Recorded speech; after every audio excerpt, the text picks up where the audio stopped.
Bonjour à tous. Bon, aujourd'hui on se retrouve pour faire une installation solaire sur le Toyota HJ61. Donc, alors l'objectif de cette installation, c'est d'être juste autonome quand je fais des bivouacs ou autre, pour pouvoir charger la GoPro, charger le téléphone portable, charger la tablette de navigation GPS, ce genre de petit matériel. J'ai pas besoin de brancher un frigo, j'ai pas besoin de brancher des gros trucs, je fonctionne pas avec des trucs en 220 volts. Donc c'est une installation très simple. Donc pour ce faire, il y aura un panneau solaire souple qui développe 100 watts. Le régulateur de charge MTT, la batterie derrière qui est une batterie AGM de 100 ampères. Bon, après du câblage et le passe-paroi pour mettre l'installation du panneau sur le toit. Donc là on va se pencher un peu plus sur le régulateur. Donc moi j'ai pris un modèle de chez Sun Yoba, donc c'est le MTT L60. Alors lui derrière il possède un radiateur, justement parce qu'il chauffe un peu plus que les modèles qui sont en dessous. Donc je vais vous donner un petit peu les caractéristiques de tous ces des différents modèles que fait Sun Yoba et pourquoi j'ai pris ce modèle là. Alors normalement vous allez pouvoir voir le tableau ici. Donc on a le modèle MTT L10, L20, L30, L40, L60 et L80. Donc les modèles L10 c'est pour un maximum d'ampères. Enfin il peut recevoir un maximum d'ampères de 12. Le 20 pour 20, le 30 pour 30, le 40 pour 40 et le 60 pour 60 ampères. Alors pourquoi j'ai pris le 60 ampères? Moi personnellement j'ai pris le 60 ampères juste parce que si je fais évoluer mon installation, que je mets un double panneau ou 3 ou 4 ou 10 ou 20 ou 30, j'en sais rien, bon bref, ça me permettra de pouvoir avoir de garder ce matériel. Alors, à savoir que par exemple le L60 ou L40 ou L35 sont pas excessivement chers en prix. Moi j'ai commandé sur AliExpress comme la plupart des gens et il était à 30 et quelques euros. Bon, quand vous les retrouvez en France, ils sont dans les le L20 par exemple, le 20 ampères, c'est le prix qui est affiché à 35 euros. Donc moi j'ai commandé directement chez AliExpress et on le touche à 35 euros pour le 60 ampères. Donc je vois pas pourquoi je me serais privé. Ce qui est intéressant aussi sur ce modèle, c'est qu'on peut y brancher jusqu'à 750 watts de panneau. Bon après j'ai pas pris le L80 parce que il était un peu plus cher et puis je mettrai jamais 1000 watts sur le toit du toy malgré qu'il soit énorme. Et puis de toute façon je n'ai pas spécialement besoin, comme je vous ai dit pour l'instant, d'avoir une amélioration supplémentaire avec un frigo, avec plein de choses qui consomment énormément. Donc je vais vous donner les caractéristiques de mon installation que moi je vais faire personnel et pour mon utilisation. J'ai déjà fait une vidéo sur l'installation du et l'aménagement du toy, donc vous pouvez aller la voir, je la mettrai dans le descriptif, au moins vous aurez une idée globale de ce que moi j'ai fait à l'intérieur. Donc là, ce qui se passe c'est que je vais disposer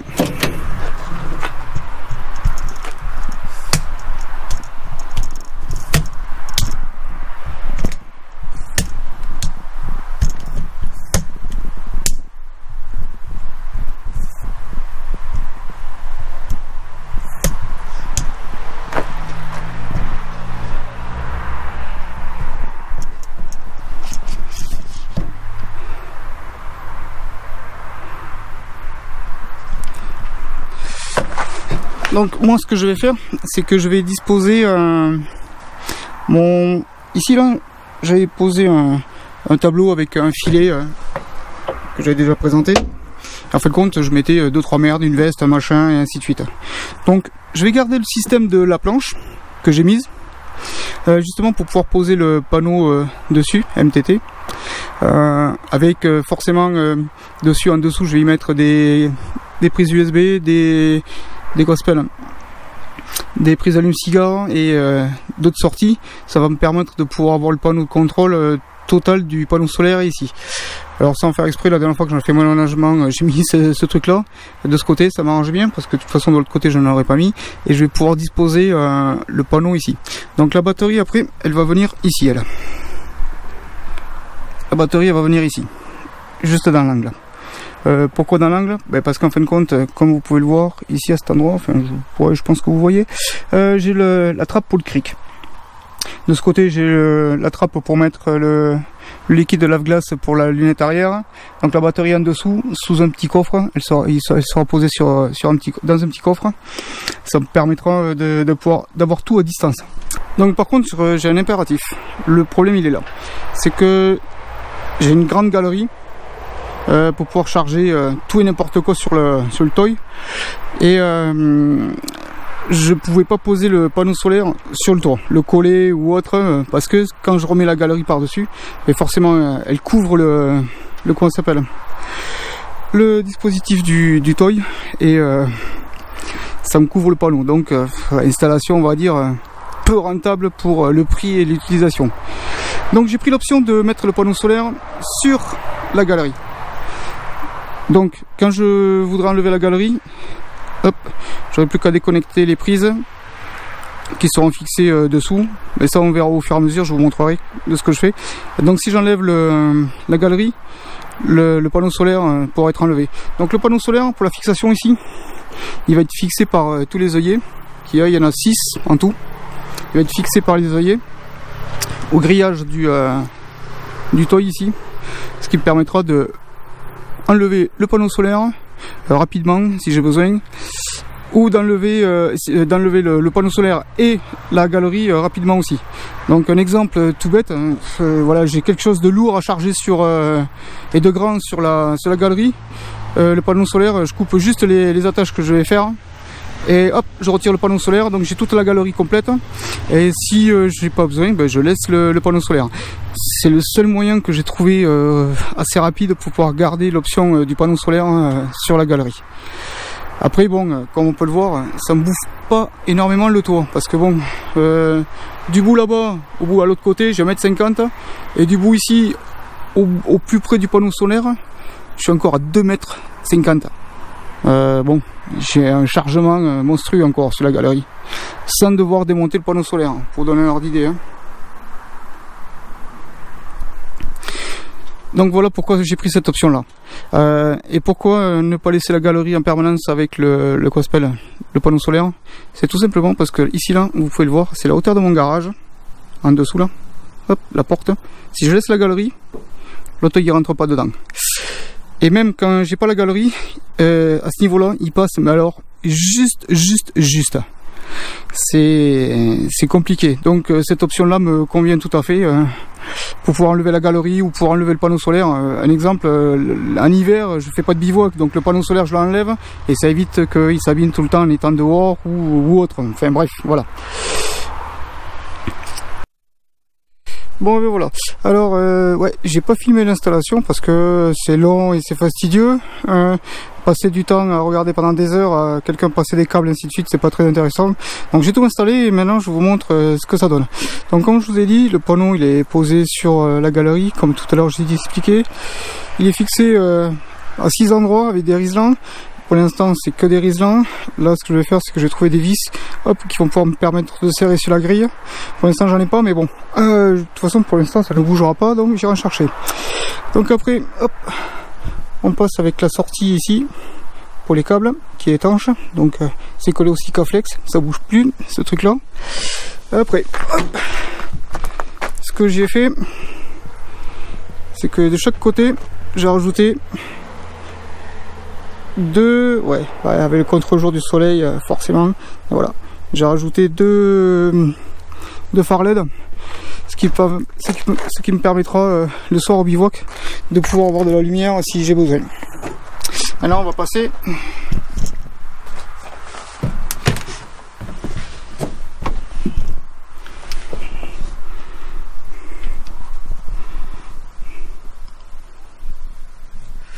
voilà. Donc maintenant on va passer au principal, qui est l'installation du régulateur de charge. Ici la boîte à fusible, ici un port USB, deux ports USB et un port qu'on s'appelle allume-cigare. Et je me suis dit, on sait jamais, je le pose quand même. Et ça, c'est un convertisseur 220 volts.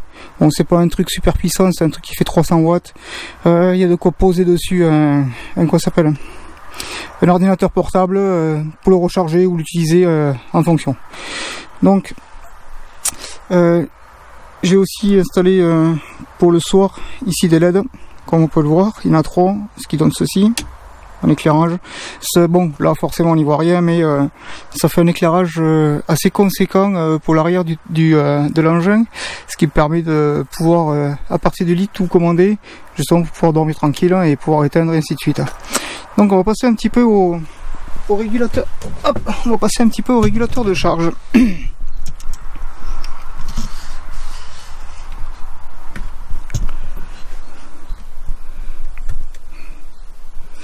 Voilà, donc là on va passer un petit peu au régulateur de charge. Ouais, je sais, ça scintille sur l'écran, donc forcément vous n'allez pas voir super bien les choses.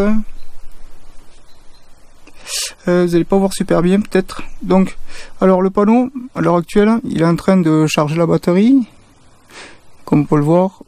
Ouais. Alors en fin de compte ici ça change souvent les dispositions parce que ça donne plusieurs infos au même endroit. Donc là j'ai 1,6 ampères. Donc on est à 18h30, donc j'ai 18 volts 4 au niveau des panneaux fournis, 18 volts 5, et j'ai 1 ampère 0,6 qui rentre pour le chargement de la batterie, ce qui me la maintient à 3,8 pour l'instant. Elle est chargée à 100%, ouais, donc elle va pas tarder à se couper, je pense, la charge. Ici en dessous, c'est une ligne qui permet de pouvoir définir un nombre de quoi s'appelle d'heures de fonctionnement sur la batterie, puis au bout d'un moment ça se coupe. Ici en dessous c'est une option qui est pas mal, donc les panneaux ils chargent à 13,8 et au dessus en fin de compte le panneau se coupe, c'est à dire que je peux pas charger au dessus de 13,8. C'est une batterie normale, hein, je vais pas charger à 15 ou 18 ou 16 ou 20 ou 24. Donc c'est une 13 ampères, enfin la charge logique pour ce genre de batterie c'est 13,8, 14 maxi. Donc j'ai laissé à 13,8, donc c'est à dire que si les panneaux développent plus que 13,8, ça ne donne pas de suralimentation. Voilà, ça reste à permanence à 13,8. Si là je monte à 14, forcément ça monte à 14. Après ici c'est le load off, c'est à dire que quand la batterie descend à 17, qu'elle est chargée à 100% et que je suis en consommation, tac, ça coupe les alimentations du électrique, et le panneau continue à charger jusqu'à ce qu'elle monte au-dessus de 12,6. C'est-à-dire que dès qu'elle descend en dessous de 12,6, automatiquement le panneau recharge. C'est-à-dire que si elle est à 13, le panneau ne va pas recharger. Si elle tombe en dessous de 12,6, le panneau fournit pour charger. Et si elle descend en dessous de 17, le courant se coupe justement pour éviter de la vider complètement. Voilà. Donc après, ben, hop.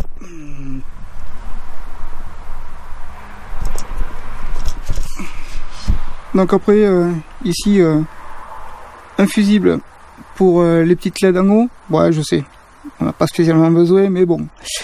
Ici, c'est les... Mais tiens, je me suis trompé. Hop. Hop là. Ça, c'est 30 ampères. Hop. Fusible de 30 ampères pour le transfo 12 volts.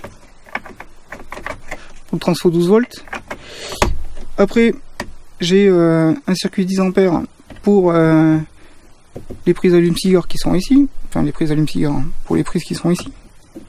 Donc, une allume-cigare et 2 ports USB. Un qui charge à 1 ampère et puis l'autre qui charge à 2,1 ampère. Bon, ce qui est largement suffisant. Et après, le dernier circuit, c'est pour les deux LED qui sont sur l'intérieur de la galerie.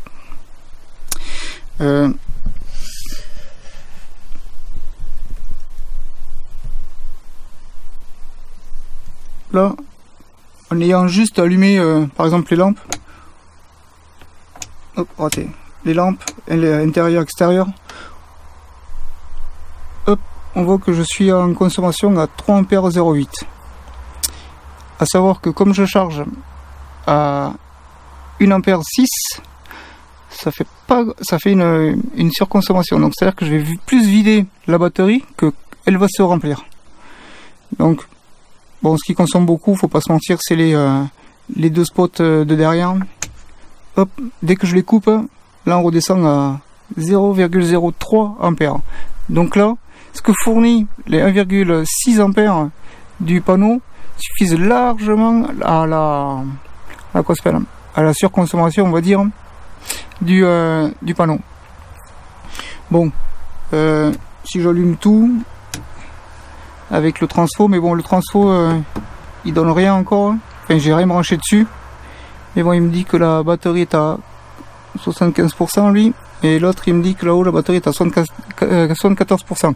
On va savoir que la batterie, ça faisait facilement allez, un bon 6 mois que je me suis pas servi. Elle est restée stockée comme ça.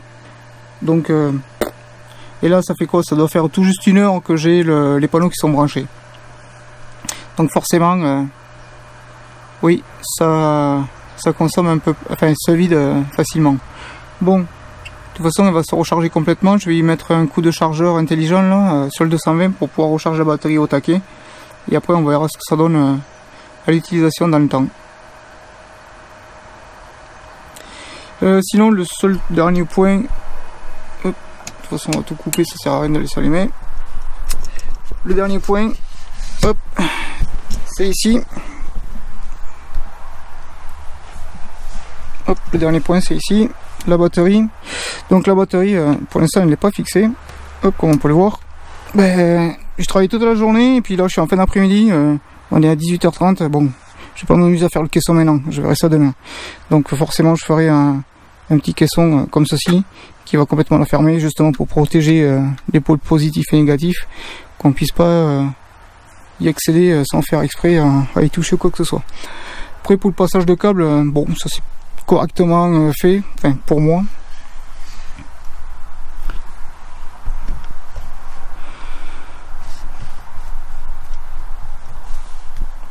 Donc en gros, hop, comme on peut le voir, hop, c'était percé en haut, donc je suis descendu, hop, j'ai récupéré ici, je suis directement passé ici dans le coin. Ouais, il n'y a que ce morceau de câble qui se voit. J'ai pas voulu tomber derrière les panneaux machin ou quoi que ce soit. Savoir que si je dois enlever tout ça pour revendre le Toyota, je veux pas qu'il soit abîmé. Donc j'ai pas fait de perçage ou quoi que ce soit, c'est juste déposé comme ça. C'est la preuve, ici il manque une vis, justement. C'est pour éviter que sinon que j'étais obligé de faire une découpe et ainsi de suite. Donc là, c'est à dire que tout est posé de façon à ce que ce soit démontable et que ce soit, on va dire, sans avoir tout déchiré ou quoi que ce soit derrière. Donc ça reste propre si je redémonte tout. Bon, bah écoutez, je sais pas si vous avez des questions ou quoi que ce soit, mais au cas où, vous les postez dans les commentaires, je me ferai un plaisir de vous y répondre. Donc de toute façon il va falloir que je teste un petit peu cette installation sur quelques jours, donc je pense que je vais partir un petit peu et moi j'aurai l'occasion de vous faire un retour là-dessus. Bon bah écoutez, je vous remercie d'avoir suivi la vidéo, puis je vous dis à une prochaine.